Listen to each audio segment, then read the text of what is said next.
2020년 12월 6일 대림절 두 번째 주일입니다.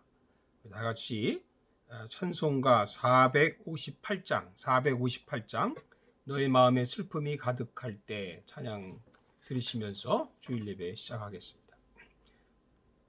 너의 마음에 슬픔이 가득할 때 주가 위로해 주시리라. 아침 해같이 빛나는 마음으로 너 십자가 지고 가라.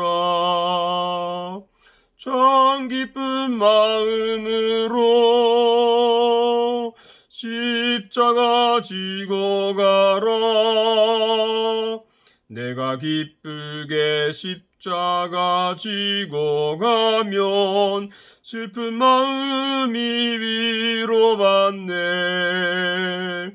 때를 따라서 주시는 은혜로서 가란 심령의 힘을 얻고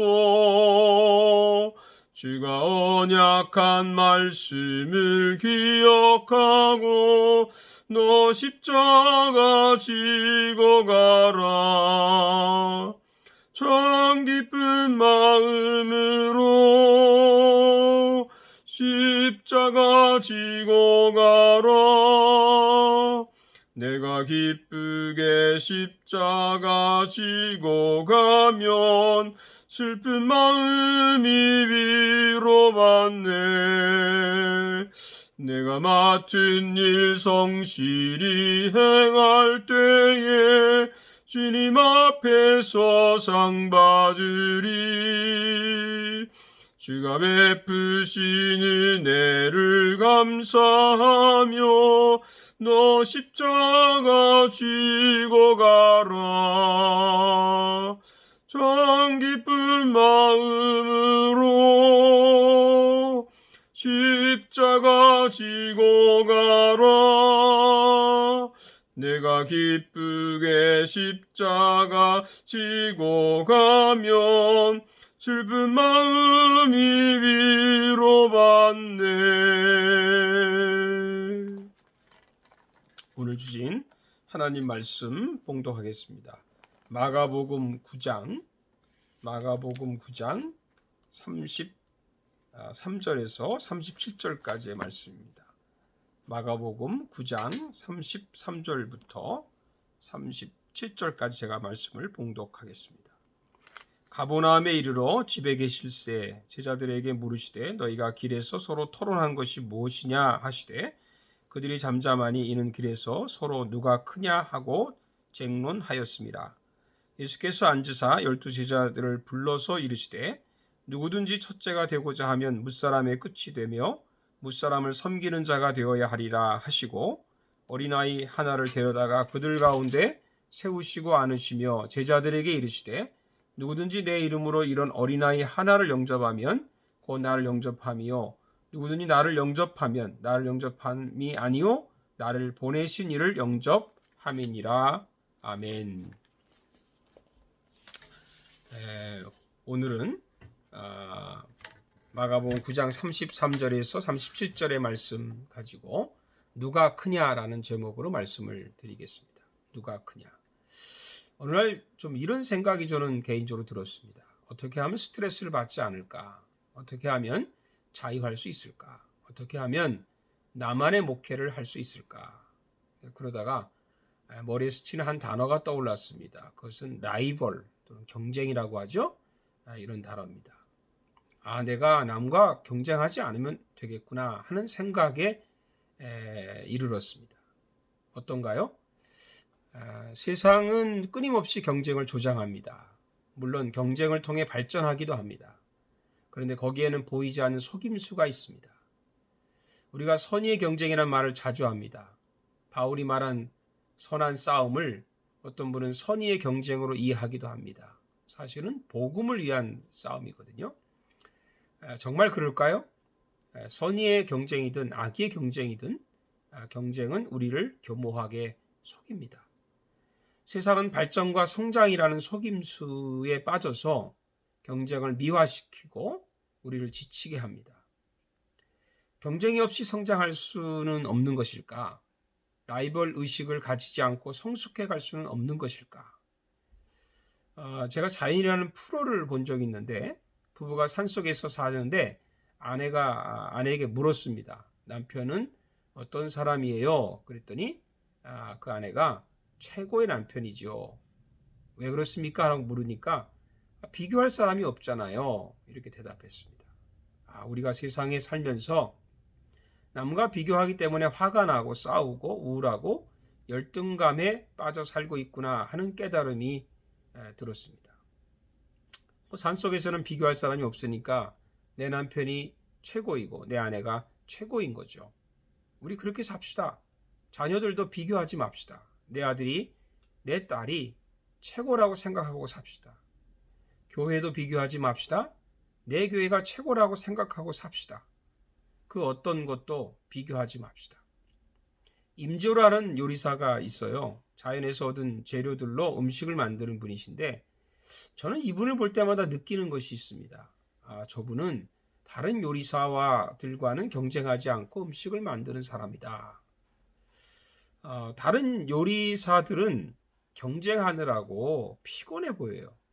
요리를 가르치고 장사를 가르치는 요리사들은 경쟁을 가르칩니다.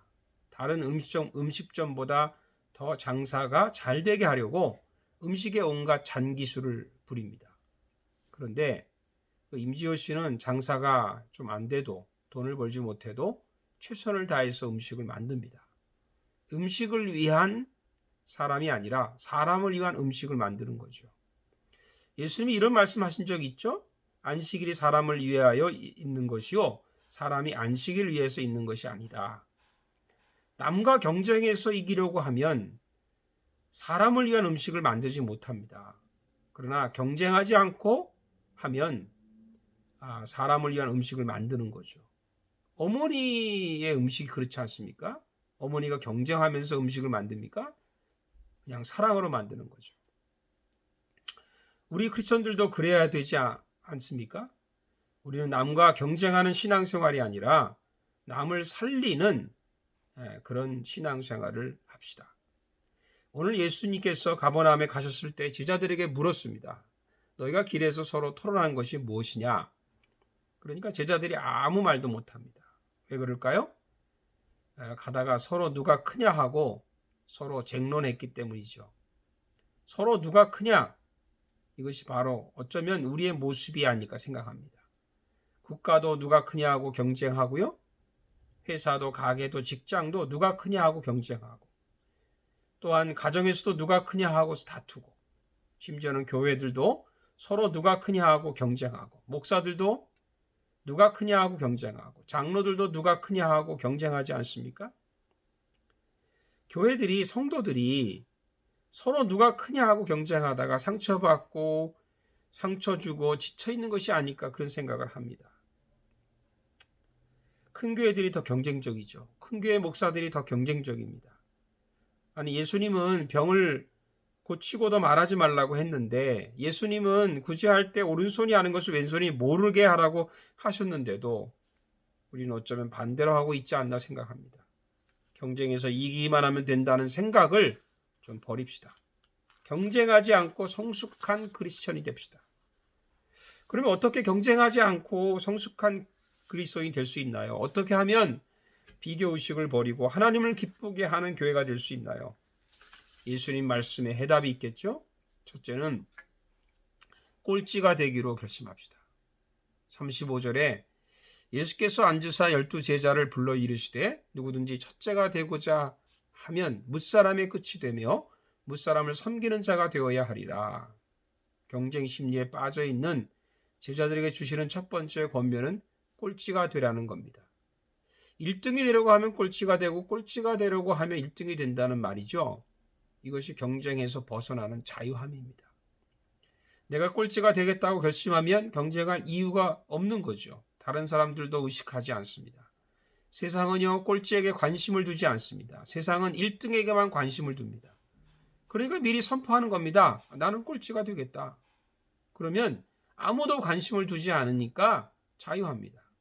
그러면요 하나님이 함께 하십니다. 다니엘은 경쟁을 벌인 사람입니다. BC 605년 여호야김과 왕과 함께 바벨론으로 포로로 잡혀갔던 다니엘이 친구 3명과 함께 왕을 모시기 위한 후보생으로 뽑혀서 훈련을 받았죠. 그런데 다니엘이 주는 음식과 포도주가 자기 믿음을 더럽힌다라고 생각하고 먹지 않겠다고 말하는 거죠. 대단한 용기입니다. 게다가 10일 동안 채소만 먹겠으니 그 후에 다른 소년들과 비교하라고 말합니다. 이것은요, 경쟁을 포기하는 겁니다. 스스로 꼴찌가 되겠다는 말이죠. 잘 먹어도 될까 말까 한데 채소만 먹겠다는 것은 나는 다른 소년들과는 경쟁하지 않겠다는 믿음이거든요. 여러분, 경쟁을 벌이니까 오히려 자유합니다. 10일 후에 비교하니까 다른 소년들보다 훨씬 더 건강해졌습니다. 다 하나님의 은혜죠. 여러분, 경쟁을 벌이면 하나님이 높이십니다. 다니엘이 그 바벨론과 메데파사 세 나라의 총리 대신으로 섬기고 대표적인 4명의 왕을 섬기게 된 것도 항상 다른 신하들과의 경쟁을 벌이고 꼴찌가 되겠다는 마음이 있었다고 저는 생각합니다. 경쟁하지 않고 꼴찌가 되어도 좋다는 결심을 하게 되면 그냥 꼴찌가 되어도 좋고, 아니면 하나님의 은혜로 1등이 되어도 좋습니다. 그냥 자유한 것입니다. 자유해야 세상을 이깁니다. 자기 목숨을 얻는 자는 잃을 것이요 나를 위하여 자기 목숨을 잃는 자는 얻으리라. 두 번째는 어린아이가 되는 겁니다. 어린아이가 되면 모든 경쟁에서 자유할 수 있습니다. 예수님께서 어린아이 하나를 제자들 가운데 세워놓고 안으시면서 이렇게 말씀하시죠. 37절에 누구든지 내 이름으로 이런 어린아이 하나를 영접하면 꼭 나를 영접하며 누구든지 나를 영접하면 나를 영접함이 아니요 나를 보내신 이를 영접함이라. 이 구절은 마태복음 18장 3절에 천국에서 누가 크냐 하는 질문에 대한 대답으로 하실 때 하신 말씀입니다. 진실로 너희에게 이르노니 너희가 돌이켜 어린아이들과 같이 되지 아니하면 결단코 천국에 들어가지 못하리라. 이 말씀과 오늘 30절의 말씀을 같이 봐야 됩니다. 누가 크냐? 그러니까 어린아이를 시청각 교육 자료로 보여주시는 이유는 한마디로 이런 말이죠. 어린아이 같이 되라. 그러면 경쟁에서 자유로울 수 있다. 여러분, 어린아이들은 경쟁하지 않습니다. 그냥 놀이를 합니다. 물론 놀다가 싸우기도 하지만 어린아이들은 금방 잊어버립니다. 그러나 어른들은요, 경쟁하고 싸우고 한 번 삐지면 잘 풀지도 않습니다. 아주 오래 갑니다. 여러분, 성경의 제목들을 열거한 그 내용 중에서 빠지지 않는 제목이 하나 있습니다. 그것은 뭐냐면 시기와 질투예요. 어른들이 시기와 질투가 많습니다. 부자들이 시기 많습니다. 큰 교회가 시기가 더 많습니다. 가진 자나 배운 자들이 더 시기가 많습니다. 다른 사람들이 가진 떡이 더 크게 보이고 그것을 빼앗고 싶어 합니다. 있는 자와 배운 자가 더 무섭습니다. 저는 믿음의 성숙이란 이렇게 정의합니다. 어른이 되어가는 것이 아니라 어린 아이가 되어가는 것이라 확신을 갖고 있습니다. 정확히 말하면 어린아이의 마음을 갖는 것이죠. 제가 요즘에 저를 잘 바라보면서 이런 생각을 했어요. 누가 저에게 조금 강요를 하거나 좀 자꾸 귀찮게 하거나 그럴 때 이상하게 마음에 이 분노가 있어요. 자존심이 상해요. 그래서 제 생각에 저는 아직 멀었다. 이런 생각을 하게 됩니다. 바울이 고린도전서 3장에서 육신에 속한 자를 어린아이로, 성숙한 자를 장성한 자로 구분을 했죠. 맞는 말입니다. 그런데 여기 어린아이는 그냥 어린아이지 어린아이 같은 마음을 가진 자는 아닌 거죠. 요즘에 트로트가 유행인데 어린아이들이 나와서 너무 어른처럼 노래하는 거 들으신 적 있나요? 좀 징그럽다라는 느낌을 받습니다. 앞으로 어떻게 되려고 저러나 그런 염려가 좀 들어요. 어린아이는 어린아이 같아야 되는데. 요한일서 2장에 보면 흥미로운 말씀이 있습니다. 아이들과 청년들과 아비들이 나오죠. 이것을 믿음의 성숙 단계로 보는 사람도 있습니다만, 그런데 놀라운 것은 아이들과 아비들의 믿음의 내용이 같다는 거예요. 아이들아, 내가 너에게 쓴 것은 너희가 아버지를 알았으며, 아비들아, 내가 너에게 쓴 것은 너희가 태초부터 계신 이를 알았으며. 이것은 뭘 말합니까? 믿음이 성숙된다는 것은 아비가 아이가 되는 겁니다. 그래서 여러분 주변에 진짜 존경받는 어른, 믿음의 어른들을 보면 그 마음이 참 어린아이 같습니다. 러셀 모라는 사람이 자녀 교육에 대해서 이런 말을 했어요. 우리는 자녀에게 성숙함과 어린아이처럼 되는 모델이 됨으로써 자녀를 축복할 수 있다. 이게 맞습니다. 부모의 역할이라는 것이 무슨 유산을 물려주고 회사 물려주고 돈을 주고 집을 주는 게 아니라 어린아이처럼 살아가는 모델을 보여주는 거라는 거죠. 이건 최고의 유산입니다. 아, 우리 부모님은 경쟁하지 않고 사랑으로 순수하게 사셨구나. 아, 우리 부모님은 어린아이 같은 마음으로 나를 사랑하셨구나. 라는 모습을 보여주는 것이 저는 기독교 가정의 교육이라고 생각합니다. 그러면 우리 자녀들도 어린아이 같은 마음으로 신앙생활을 할 것이라고 믿습니다. 셋째는 사랑의 짐을 집시다. 제자들이 누가 크냐라고 다투기 전에 예수님이 하신 말씀이 있었습니다. 31절에 보면 인자가 사람들의 손에 넘겨져 죽임을 당하고 죽은 지 3일 만에 살아나리라는 것을 말씀하셨기 때문이더라. 예수님은 십자가의 죽음을 말하고 있는데 제자들은 누가 크냐고 다투고 있는 모습을 한번 상상해 보십시오. 이것을 동상이몽이라고 하죠. 제자들이 예수님이 얼마 후에 십자가에서 죽을 것이라는 말씀을 듣고도 어떻게 누가 크냐 하는 싸움을 할 수 있는 아이인 겁니다. 있을 수 없죠. 그만큼 우리 마음에 경쟁심이라고 하는 쓴뿌리가 깊이 박혀 있다는 거죠. 예수님께서 미리 십자가를 말씀하신 이유가 있습니다. 십자가는요, 나와의 경쟁이기 때문에 그래요. 나와의 경쟁. 십자가는 남과 경쟁하지 않습니다. 십자가를 지느냐 마느냐는 나와의 경쟁입니다. 내가 십자가를 진다면 남과 경쟁하지 않습니다. 남과 경쟁하는 것은 십자가를 지지 않는 거죠. 남과 싸우는 것은 십자가에서 멀어지는 겁니다. 기독교 핵심이 십자가라고 하지 않습니까? 십자가를 높이 세워놓고 다른 교회랑 경쟁하고요. 십자가 높이 세워놓고 목사들끼리 경쟁하고 십자가 높이 세워놓고 교인들끼리 경쟁합니다. 심지어는 구제도 경쟁하고 선교도 경쟁을 합니다. 서로 누가 많이 하느냐, 서로 누가 크게 하느냐라고 경쟁합니다. 거기에 십자가가 있을까요? 죄송하지만 십자가를 목에 달고 십자가의 원수로 행하는 것은 아닐까 하는 염려가 듭니다.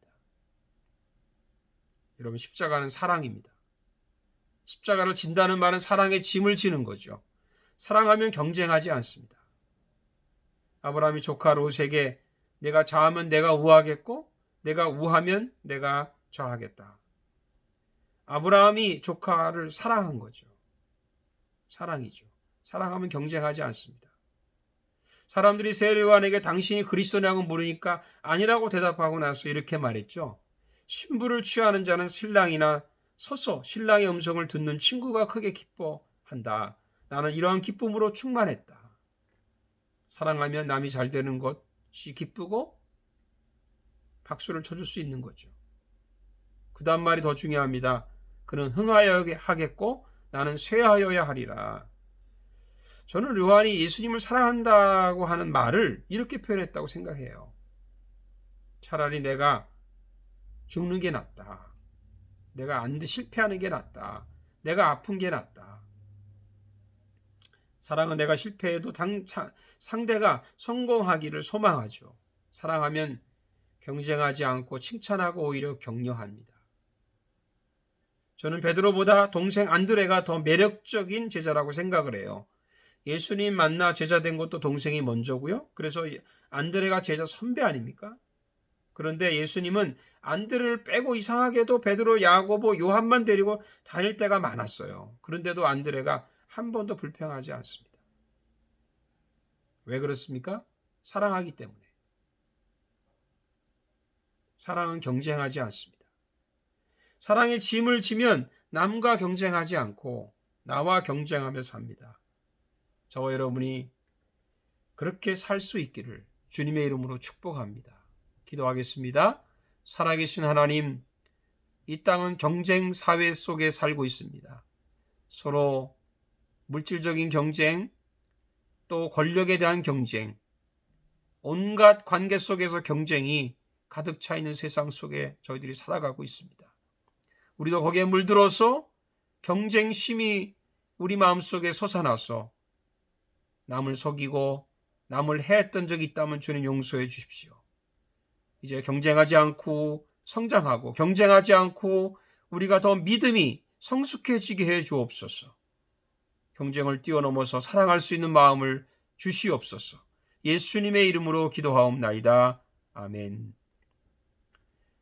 우리 마지막 축복성 드리고 예배 마치도록 하겠습니다. 주 하나님 독생자 예수 날 위하여 오시었네. 내 모든 죄 다 사시고 죽음에서 부활하신 나의 구세주, 살아계신 주, 나의 참된 소망, 걱정 근심 전혀 없네. 사랑해 주네 갈 길 인도하니 내 모든 삶의 기쁨 늘 충만하네. 이제는 우리 주 예수 그리스도의 은혜와 우리 하나님 아버지의 큰 사랑과 성령의 교통하심이 오늘 말씀처럼 누가 크냐 서로 경쟁하고 또 경쟁 사회 속에서 남에게 상처 주고 상처를 받는 그런 삶이 아니라 이제는 정말 자유롭게 하나님 앞에서 자유한 몸으로 하나님을 섬기고 남을 섬기고 교회를 섬기고 그렇게 살아가기로 다짐하는 우리 모든 심령들 위해 이제로부터 영원토록 함께 하시기를 간절히 축원하옵나이다. 아멘. 할렐루야. 감사합니다. 또 다시 주님 안에서 평안에 지내다 뵙도록 하겠습니다.